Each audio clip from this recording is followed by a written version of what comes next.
As a Nigerian, no matter where we find ourselves in the world or in this world, we always, find a way to settle down, mix with the environment, get ourselves involved in activities, most importantly, legit ways. You always find your way to settle down, mix with the people, make a living for yourself. However, some Nigerians, I don't even know how they do it, because tell me how a Nigerian guy in India was able to carry out this atrocity he committed up until he was arrested. And indeed, with the atrocity he committed, a life actually went with it. You guys will probably be wondering, okay, what did this Nigerian guy do or committed in India? Let's dive into the story, all right? Hello, everybody. Welcome back again to my channel. My name is Wemimo, and I'm also known as Thatmumof5 and also known as TMO5 Kanduko. If you're new to my channel, welcome. And if you're a returning subscriber, thank you so much for always coming back.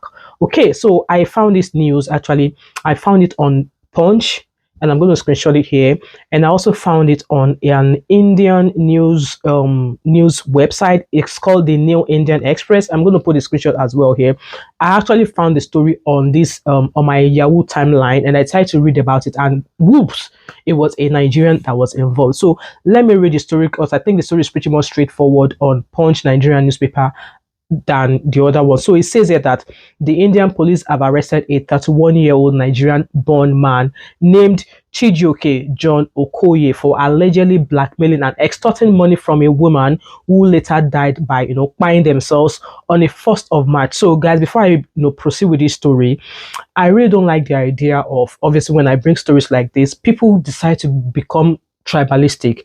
There was a time I shared a story that involved a Nigerian Yoruba man. In the comments, people were like, "Oh, these Yoruba people." And I've seen another video of where in the comment section where obviously I shared a story that involved an Igbo guy. Yeah, people, tribalistic people go, "Oh, these Igbo people." Like, guys, can we just stop being tribalistic? Because at the end of the day, I've always said, if you are Igbo, Edo, Yoruba, whatever you are, and you commit a crime anywhere in the world, you will be referred to as Nigerian. They're not going to say Nigerian Yoruba. They're not going to say Nigerian Igbo. They're not going to say Nigerian Northerner. No, you'll be classified and referred to as a Nigerian. So, guys, please, whatever the thing that is going on in Nigeria right now, it's not about trying to be tribalistic and define your own tribe. And no, let's stop that, okay? So let me dive to this story, okay? According to Indian Express, an Indian online news outlet, Okoye had been residing in India's capital since 2020 and was apprehended in New Delhi's Palam colony on Friday after a detailed investigation. The report states that the police brought him to Cuttack on Sunday for a court appearance. Cuttack police launched an inquiry after the victim's family filed a complaint following her death. So a suicide note revealed that she had been repeatedly blackmailed and threatened by an unknown individual on WhatsApp. The cyber cell of Cuttack Urban Police District traced the suspect through international phone numbers linked to the case. So how did Okoye carry out his plan, or his fraudulent, extortion with an S, involving multiple people? So Okoye had allegedly created over 3,000 fake Facebook profiles. Like, how did he do it? Because you will need different emails and then passwords. Like, how did he do it? 3,000 Facebook fake profiles, impersonating professionals such as doctors. So the way he did it, he had 3,000 fake profiles. There's a certain profile acting as a doctor, certain profile acting as an engineer, certain profile acting as different professionals, so that when he's trying to canvass them, it will come in the aspect of, oh, he's an engineer. So it's the people in the engineering field, engineering department, that engineering world, that is going to be focusing. And then another account that, or any profile that he use where he appears as a doctor, is the people in the medical field that is going to be, directing all of his targets and, scamming things towards. So using these identities, the police said it would send friend requests to individuals in similar fields, build relationships, and obtain their contact details. So the DCP explained that, in quote, he used those fake profiles to send friend requests to other profiles in similar domains. You guys understand much better now. In quote, after developing a friendship with them, he cunningly used them to obtain their mobile and WhatsApp numbers on the pretext of having a relationship with them. And you all know now, some women, once they see that somebody is interested in them, is already whispering love and sweet things to them, either by text messages, they will easily just the way they will easily scam those US women in the US. Okay, so once he established contact, The police said it would allegedly convince victims to share private and intimate photos or videos by sending them fake images of the individuals it was impersonating. So it involves impersonation as well. I mean, coming across as somebody whom he is not. According to the police, he will then use this material to blackmail and extort money from the victims. The report disclosed that Okoye used the same tactics on the Kutak woman, the woman in India, threatening to release her private content unless she continued paying him. So it's been alleged that this lady in Kutak is from a wealthy home, okay? Overwhelmed by fear and unable to escape his demands, the 37-year-old woman ended her life, the police said. Following his arrest, police recovered a laptop, 5 mobile phones, and 8 SIM cards from different countries. Wow. Though Okoye is a Nigerian, like I said, they've not said Nigerian Edo, they've not said Nigerian Igbo. Okoye is a Nigerian. The police said he was found in possession of a passport issued by Cote d'Ivoire, which is currently under verification. The Kutak police added that they were investigating whether he acted alone or was a part of a larger cybercrime network. In quote, he will be taken on remand for further investigation to ascertain whether he was operating alone or working as part of a larger cybercrime syndicate, the CP of police in India stated. This latest incident in India comes just days after the United Kingdom's National Crime Agency raised concerns over the growing threat of sextortion gangs operating from Nigeria and other West African countries. So this sextortion, where if somebody will come across as someone different, and then they'll ask you to send they'll ask you to send you their images, and they will send you a fake image, even though they are not the original person. And then once they get this information from you, they will start blackmailing with it. It's also happening in Nigeria as well. We've seen cases of, obviously, there's a certainly popular Nigerian woman last year or 2 years ago where she fell in love. They did a big wedding, and then the man started, obviously the man started claiming that he no love her again. He started, extorting her, saying that if you don't give me this, if you don't give me that, I will expose your pictures.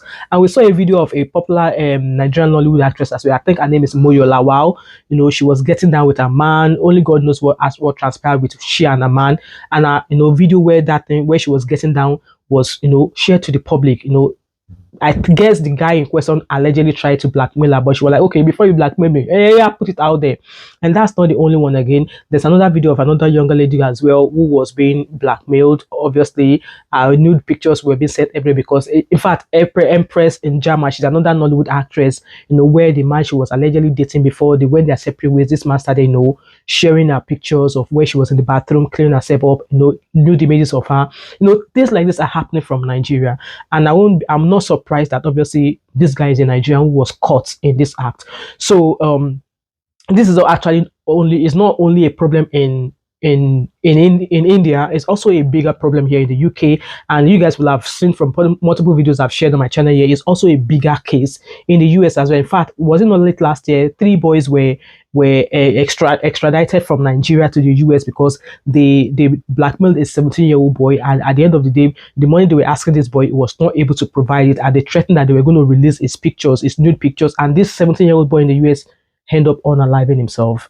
So I think they've just extradited the last of them, because there was 4 of them. They extradited 3 of them last year, and they've extradited the 4th person this year. So like a national issue now that, what, it's crazy how people will do the ball. Like I said, it's disappointing and frustrating that a Nigerian again has been found in this kind of crime. So the story continues that the NCA warned that British teenage boys, some as young as 14, were being targeted by cyber criminals posing as young women on social media platforms like Snapchat and Instagram. So obviously, as a parent, if you have a child between that age, I think it's advisable that you check on their browsers, check how they are using the internet, check their browsing history to see what they are getting into, because you don't want it to get to an extent whereby you found any of them unaliving themselves because they were being threatened and they are not able to tell anybody. So as a parent, I think in this regard, if you have a child as young as 14 years old, I would implore you to at least check their mobile phones, check their browsing history, and if there's any pages that you don't want them to actually access, there's a way you can actually block that page, or so they are not able to access it. That's just my own parental, advice in that regard. Anyway, these gangs reportedly use fake identities to manipulate victims into sharing explicit images, which they then try use for blackmail. Okay. Similarly, in 2024. A news report was made that 2 Nigerian brothers were sentenced. I'll just share that case about those 2 Nigerian brothers that were extradited. In fact, there were 4 of them. 3 were extradited last year. The other one has been extradited this year, and it involves a 17-year-old boy. So these brothers are actually called the Ogoshi brothers, originally from Lagos. They lure a 17-year-old Jordan Deme by pretending to be a girl of his age.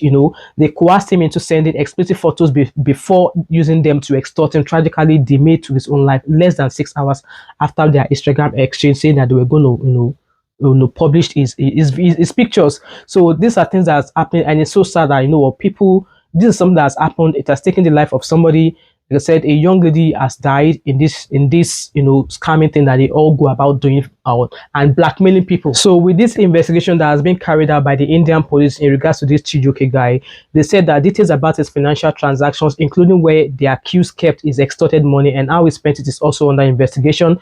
In quote, apart from international links, we also suspect involvement of persons from different parts of India in this cybercrime syndicate. Okoye is suspected to have been using people's accounts for depositing the extorted money.